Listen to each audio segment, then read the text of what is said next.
శ్రీ సాయిమూర్తి గారు. వారు మేడ్చల్లో ఉంటారు.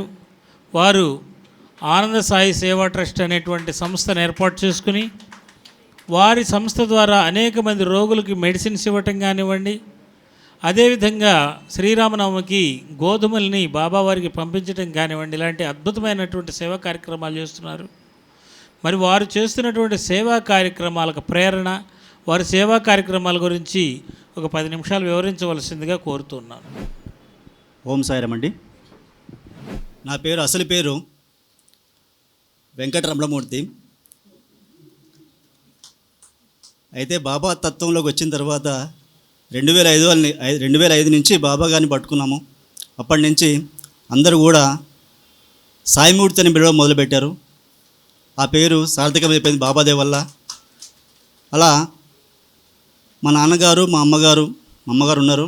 నాన్నగారు అమ్మగారు ఇద్దరు కూడా బాబా తత్వంలో ఉండి ప్రతిరోజు బాబా గుడిలోకి వెళ్ళి సేవ చేసుకునేవాళ్ళు.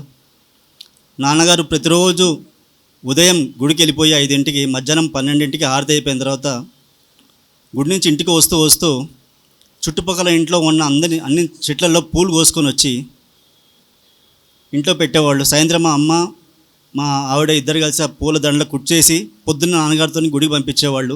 దేవీ దేవతలు అందరికీ కూడా బాబాతో పాటు అందరికి కూడా దండలు ఆ గుడికి వెళ్ళేవి. అలా నాన్నగారు కూడా 2005 జనవరి 5 ఏకాదశి రోజున పూలు కోసుకొచ్చి మధ్యాహ్నం పడుకొని లేచి అలా బాబాలో ఐక్యమైపోయారమ్మ, ఎటువంటి బాధ లేకుండా. ఆ విధంగా నాన్నగారు వెళ్ళిపోయిన తర్వాత నేను నెక్స్ట్ మనం ఉద్యోగము చేస్తున్నాము బాబాగారి దయ వల్ల. నాన్నగారు చూపించిన మార్గంలో మనం కూడా పయనిద్దామని చెప్పేసి నాన్నగారు ఆ గుడికే అంకితం అయిపోయారు. తర్వాత నేను ఇంకా ఉద్యోగం చేసుకుంటూ 2015 మే 19 తారీఖున సాయి సచరిత్ర 65 సంవత్సరాలు అయింది అని చెప్పి సాయి టీవీ వాళ్ళు మల్కాజ్గిరి బాబా గుడిలో ఒక ప్రోగ్రాం పెట్టారు. అక్కడ మా డివోటీస్ కొంతమంది వెళ్తున్నామంటే నేను కూడా వెళ్ళాను అక్కడికి. అయితే అక్కడ సచరిత్ర మొదట అందుకున్న వ్యక్తి సాయిలీలమ్మ గారు 1953 మే 19న. అయితే సాయిలీలమ్మ గారు అప్పుడు లేరు. వాళ్ళ అమ్మాయి గారిని ఇన్విటేషన్ చేశారు. లలితమ్మ గారు అక్కడికి వచ్చారు. ఈ అమ్మని కలిసేసి నేను మాట్లాడాను. ఆ స్టేజ్ మీద నాకు కూడా కొద్దిగా అవకాశం ఇచ్చారు. లలితమ్మ గారు అన్నారు, ఇంత బాగా చేస్తున్నావు అమ్మ, ఒకసారి మా గుడికి రా అంటే అడ్రస్ అడిగితే సాయిలీలమ్మ గారి ధ్యాన మందిరము అల్లువాల్లో ఉంది. అక్కడికి వెళ్ళాను. అక్కడికి వెళ్ళినప్పటి నుంచి కూడా నిజం చెప్పాలంటే ఆ ధ్యాన మందిరము నాకు ఒక మార్గదర్శకత్వం అయిపోయిందమ్మా. ముందుగా అక్కడ భజన కార్యక్రమం మొదలుపెట్టాము. ప్రతి గురువారం వెళ్ళి నేను నా దుర్గమ్మ బాబా సేవ అలా స్టార్ట్ అయింది, మొదలైంది సేవ. దాని తర్వాత అదే గుళ్ళో ఒక సాయిపథం అని ఒక గ్రంథము లలితమ్మ గారు నాకు ఇచ్చారు. దాంట్లో ప్రతి పేజీలో ఒక్కొక్కటి బాబాగారి లీలలు ఉన్నాయి. అవన్నీ కొద్దిగా ప్రాక్టీస్ చేసి 2017 నుంచి నా యూట్యూబ్ ఛానల్లో పెట్టాను నేను వీడియోస్ చేసి. అలా ముందుకు వెళ్తున్నాము. ఒకరోజు నిజంగా ఎంత ఆశ్చర్యకరం అంటే భజన చేస్తున్నాం అక్కడ సాయిలీలమ్మ గారి ధ్యాన మందిరంలో. లాస్ట్లో అందరం కూడా సాయినాథ్ మహారాజ్కి జై, సాయిలీలమ్మకి జై అనగానే సాయిలీలమ్మ గారు కూర్చున్న గద్దె ఒకటి ఉంది అక్కడ. ఆ గద్దె మించి భక్తులందరూ చూస్తుండగా జై అని ఒకటేసారి అందరు అనేసిన తర్వాత జై అని మాట వినపడిందమ్మ అక్కడి నుంచి. ఇక సాయిలీలమ్మ గారి ఆశీర్వాదంతో పాటు బాబాగారి ఆశీర్వాదంతో పాటు అప్పటి నుంచి సేవా కార్యక్రమాల్లో ఇంకా స్టార్ట్ చేద్దామంటే ఆయన మాకు అవకాశం ఇచ్చారు అప్పుడు 2016లో. అలా ఆ విధంగా మొదటగా సచ్చరిత్ర ఏదైతే అమ్మగారు తీసుకున్నారో సాయిలీలమ్మ గారు 1953 మే 19న, ఆ యొక్క సచ్చరిత్ర ఈరోజు నా దగ్గర ఉందమ్మా. మొదటి సచ్చరిత్ర జిరాక్స్ కాపీ లలితమ్మ గారు ఇచ్చారు. అది అప్పుడు నేను ఫేస్బుక్లో ప్రతిరోజు ఉదయం, నాకు ఈరోజు కూడా కంప్యూటర్ నాలెడ్జ్ తెలియదమ్మా, ప్రతిరోజు నా మొబైల్లో మా అబ్బాయి మొబైల్లో నాకు తెలుగు కీప్యాడ్ ఇన్స్టాల్ చేయించేసి నేర్పించాడు. ప్రతిరోజు 640 పేజీల గ్రంథం, అది మొదటి గ్రంథము. 2 పేజీలు ఫేస్బుక్లో టైప్ చేసి పెట్టడం మొదలుపెట్టాను. 5.5 నెలలు పట్టిందమ్మా. జూన్ 24 2016 నుంచి మొదలు పెడితే డిసెంబర్ 8కి ఆ యొక్క గ్రంథం ఫేస్బుక్లో పెట్టడము, 2 పేజీలు టైప్ చేసి పెట్టడము పూర్తయింది. ఆ 5.5 నెలల్లో కూడా నా మొబైల్కి కానీ నాకు కానీ ఎటువంటి ఆటంకం కలగలేదు. బాబా గారు దిగ్విజయంగా జరిపించారు. దాని తర్వాత ఏం చేద్దాము అని చెప్పేసి అనుకున్నాము. 2017లో ఇక్కడ ఎవరింట్లో, నరసింహారావు గారి ఇంట్లో, ఆయన ఎప్పుడు కూడా ఇంట్లో అఖండ నామం పెట్టేవాళ్ళు. పిలిచారు, బాగోజీ షిండే సేవ జరుగుతుందండి, మీ ఇద్దరు భార్యాభర్తలు రావాలి అంటే నేను నా దుర్గమ్మ ఇద్దరం కలిసి వెళ్ళాము. బాగోజీ షిండే సేవ ఏంటబ్బా అని చెప్పేసి వెళ్ళాము. వెళ్తే అక్కడ కుష్టి వ్యాధులు గ్రస్తులందరినీ కూర్చోబెట్టేసి వాళ్ళకి సన్మానం చేస్తూ, వాళ్ళకి భోజనాలు పెడుతూ, వాళ్ళకి ఏవో సామాన్లు కావాలో అవన్నీ ఇస్తున్నారు. సరే నన్ను కూడా మాట్లాడమంటే నేను కూడా మీకు చేస్తాను, అది ఇప్పుడంటే నేను టైం మీకు డే టు టైం చెప్పలేను, ఆ టైం వచ్చినప్పుడు డెఫినెట్గా నేను చేస్తాను అని చెప్పేసి అన్నాను. 2017లో వాళ్ళకి మాట ఇచ్చానమ్మా నేను. దాని ఇంప్లిమెంటేషన్ ఎప్పుడు స్టార్ట్ అయిందంటే 2020 డిసెంబర్ 20 తారీఖున వాళ్ళకి మొదటి సేవ అనేది మొదలుపెట్టాము.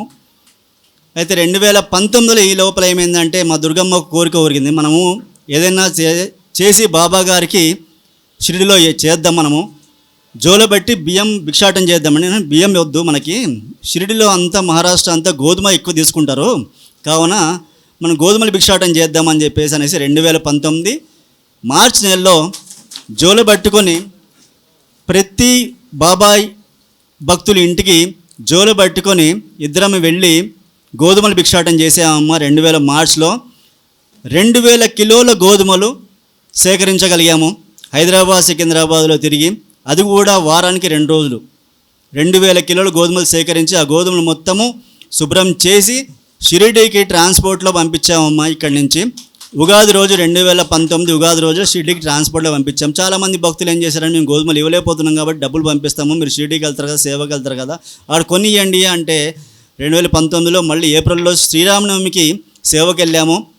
అప్పుడు వాళ్ళు పంపించిన డబ్బులంతా కూడా 6250 కిలోలు షిరిడిలో కొని బాబాగారి ప్రసాదాలయానికి ఇవ్వడం జరిగింది.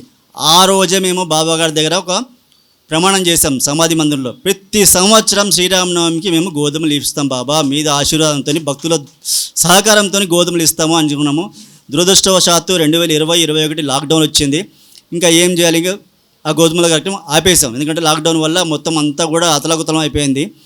ఇంకా ఏం చేయాలి, ఇప్పుడు ఏంటంటే సేవ చేస్తున్నాం కాబట్టి ఏం చేయాలి, ఇప్పుడు ఆగిపోయింది, ఇప్పుడు అంతా బంద్ ఉంది, ఏం చేయాలి సేవ అని చెప్పి చూసి సాయంత్రం లాక్డౌన్ కదా అని చెప్పి టీవీ న్యూస్ పెట్టుకొని చూద్దామని చెప్పి టీవీలో న్యూస్ చూస్తుంటే వలస కార్మికులు ఎటువంటి జీవనం లేకుండా లాక్డౌన్లో రోడ్డు మీద నడుచుకుంటూ వెళ్ళిపోతున్నారు అని చెప్పేసి ఆ టీవీలో న్యూస్ కనపడింది. ఇదేదో బాగుంది కదా అని చెప్పేసి, మేము ఉండేది మేడ్చల్లో, ఆ రోడ్డు మీదకి వెళ్ళి సాయంత్రం పూట ఒకసారి అది చూస్తే వలస కార్యక్రమాలు 3 చదువుకుని వెళ్తూనే ఉన్నారు. వీళ్ళకి చేద్దాం వారం 2 రోజులు అని చెప్పేసి సోమవారము గురువారము అర్ధరాత్రి 2ంటికి లేచి మా అపార్ట్మెంట్ వలసలు సహకారం తీసుకొని 500 మందికి సోమవారము కిచిడి, గురువారము టమాటా రైసు 500 ప్యాకెట్లు చేసుకొని, వాటర్ ప్యాకెట్లు కొని, మళ్ళీ వాళ్ళు చేతులు కడుక్కోవడానికి నీళ్ళు ఉండవు అని చెప్పేసి ఒక స్పూన్ పెట్టి రోడ్డు మీదకి వెళ్ళిపోయి 7 వరకు వాళ్ళంతా నడుచుకుంటూ వెళ్తుండేవాళ్ళు. వాళ్ళందరికీ కూడా అలా ఆ విధంగా బాబాగారి దయ వల్ల భక్తుల సహకారంతో వాళ్ళందరికీ కూడా ఆ సేవ 2 నెలలు కూడా అద్భుతంగా జరిపించారు. ఆ సేవ చేశాము. ఇంకా డిసెంబర్ 2020 కుష్టు వ్యాధిగ్రస్తులకు సేవ చేద్దాం, లాక్డౌన్ వచ్చింది.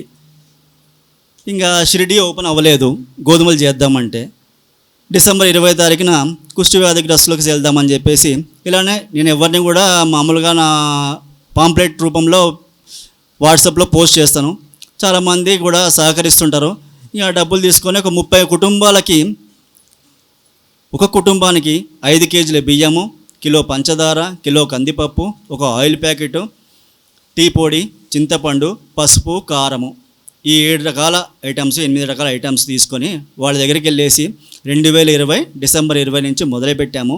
30 కుటుంబాలు మొదలుపెట్టాము. అప్పటి నుంచి ప్రతి 2 నెలలకి వాళ్ళకి కిరాణా సరుకులు ఇవ్వడం జరుగుతుంది. ఈ రోజుకి దిగ్విజయంగా 5 సంవత్సరాలు పూర్తయింది. 30 కుటుంబాల నుంచి 70 కుటుంబాల దాకా మనము బాబాగారి దయ వల్ల భక్తుల సహకారంతో వాళ్ళందరికీ కూడా కుష్టి వ్యాధిగ్రస్తులకు సేవ చేయగలుగుతున్నాము. నా పుట్టినరోజు కూడా వాళ్ళ మధ్యలోకి వెళ్ళి పుట్టినరోజు చేసుకుంటాను నేను. అలా జరుగుతుంది, వాళ్ళ కార్యక్రమం కూడా అద్భుతంగా జరుగుతుంది. ఆ కుష్టి వ్యాధిగ్రస్తుల కాలనీలు కూడా ఇక్కడే ఈ ఎల్బీ నగర్కి దగ్గరలోనే హైత్ నగర్ అవతల పెద్దంబర్పేటలో ఉన్నాయి 2 కాలనీలు. ప్రతి 2 నెలలకి నేను కిరాణా సామాన్లు అక్కడ సామాన్లు కట్టించుకొని మేడ్చల్ నుంచి 60 కిలోమీటర్లు వాళ్ళ దగ్గరికి వచ్చేసి వాళ్ళ దగ్గర డిస్ట్రిబ్యూషన్ చేసి అలా వెళ్తుంటాము. భక్తులు కొంతమంది వస్తుంటారు. ఇంకా గోధుమల కార్యక్రమం 21 అయిపోయింది. 22 నవంబర్లో 7,500 కిలోలు 2,000 కిలోలు గోధుమల నుంచి స్టార్ట్ అయింది షిరిడీలో బాబా ప్రసాదాలను గీయడము. 2019 ఏప్రిల్లో 6,250 కిలోలు. ఆ 2 సంవత్సరాలు లాక్డౌను. 22 నవంబర్లో 7,500 కిలోలు ఇవ్వడం జరిగింది. అలాగే 24 మార్చు శ్రీరామనవమి రోజు 9,300 కిలోలు ఇవ్వడం జరిగింది. అలాగే 2025లో బాబాగారితో ఏమనుకున్నారంటే, బాబాగారు అయ్యా మీ 11 సూత్రాలు ఉన్నాయి కదా, ఒక్కొక్క సూత్రానికి 1000 కిలోల గోధుమలు చొప్పున మేము తీసుకొస్తాము భక్తుల సహకారంతో, దయచేసి మాకు అనుమతి ఇవ్వండి అని చెప్పేసి అనుకున్నాము. కానీ అప్పుడు 11,000 కిలోలు అనుకుంటే 15,500 కిలోల గోధుమలకి మన కలెక్షన్ వచ్చింది. ఆ విధంగా బాబా ప్రసాదాలయం ఇవ్వడం జరిగింది. ఈ సంవత్సరం శ్రీరామనవమికి 21,000 కిలోల గోధుమలు ఇద్దాము అని అనుకున్నాము.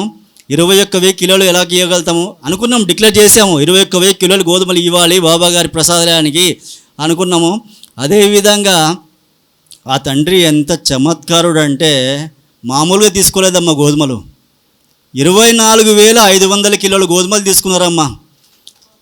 24,500 కిలోల గోధుమలు తీసుకున్నారు. అది టోటల్ చేస్తే 11 వచ్చింది. 11 సూత్రాలు. ఆ 11 కలిపితే శ్రద్ధా సబూరి 2 వచ్చింది. అదే బాబాగారి లీల అనుకున్నాము. 24 మళ్ళీ దానికన్నా ఒక 100 కిలోలు ఎక్కువ తీసుకోవచ్చు, తక్కువ తీసుకోవచ్చు. కానీ 24,500 కిలోల గోధుమలు తీసుకున్నారమ్మా. దానికి బాబాగారు మనకి ఇచ్చిన రసీదు అమ్మ షిరిడి సంస్థంలో 6,39,695 రూపాయలు బాబాగారు మనకి ఇచ్చిన రసీదు ఇది. మొన్న శ్రీరామనవమికి అద్భుతంగా చేయించారు. చాలా బాగా జరిగింది. ఏంటంటే మనం గోధుమల కాన్సెప్ట్ ఎందుకు మొదలు పెట్టామంటే, బాబాగారు సత్యచరిత్ర మొదటి అధ్యాయంలోనే బాబాగారు మనకు చెప్పారు, భక్తుల యొక్క కర్మలు పాపాలు మనోవిచారాలు పిండి చేస్తాను రా నేను భిక్ష తీసుకొని గోధుమలు అని చెప్పేసి అన్నారు.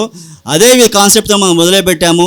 ఇచ్చిన భక్తులు అందరూ కూడా నేను ప్రతి సంవత్సరం అదే చెప్తాను, రెన్యువల్ చేసుకోవాలమ్మా, మనం ప్రతి సంవత్సరం రెన్యువల్ చేయాలి బాబాగారు గోధుమలు, ఒక్కోసారి అయితే సరిపోదు, అలా పెంచుతూ పోదాము.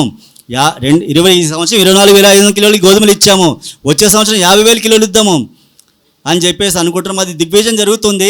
అయితే మా దుర్గమ్మ కూడా ఈసారి ఒక కోరిక ఒరిగింది, ఎప్పుడు మనం షిరిడికి ఇస్తున్నాం కదా, ఈసారి ఆ కలియుగ వెంకటేశ్వరునికి ఏమైనా ఇద్దామో అని చెప్పేసి అనగానే డిసెంబర్ 20 తారీఖు ఈ సంవత్సరము వైకుంఠ ఏకాదశి వచ్చింది.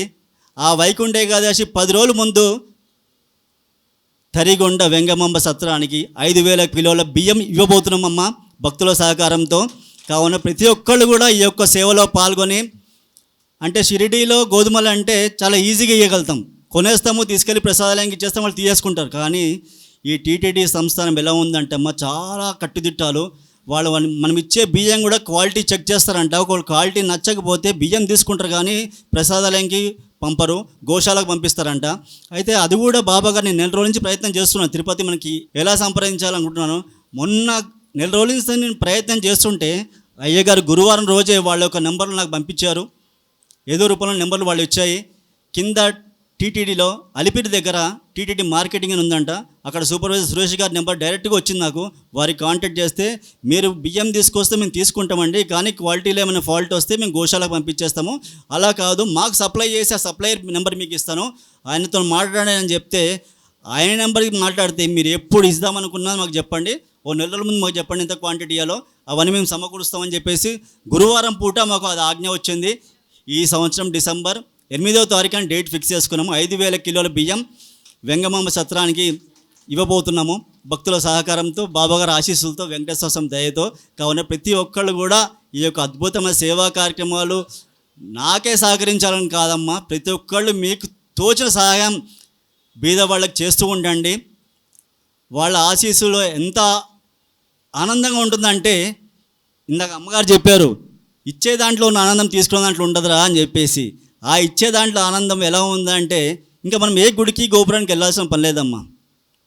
ఆ ఏదైతే మనం దానం చేస్తున్నామో వాళ్ళందరూ మన గురించి ప్రార్థిస్తుంటారు. ఈరోజు 70 కుటుంబాల్లో దగ్గర 30-40 కుటుంబాలు ప్రతిరోజు చర్చిల్లో, మసీదులో, వాళ్ళ ఇళ్లల్లో మా యొక్క సేవాదలు వాళ్ళ గురించి అందరి గురించి వాళ్ళు ప్రేయర్లు చేస్తూనే ఉంటారు. కావున అందరూ ఈ యొక్క కార్యక్రమంలో పాల్గొని ఆనందంగా, ఆరోగ్యంగా, ఐశ్వర్యంగా, సంతోషంగా ఉండాలనేసి మనస్ఫూర్తిగా కోరుకుంటున్నాను. జై సాయిరామ్, జై జై సాయిరామ్.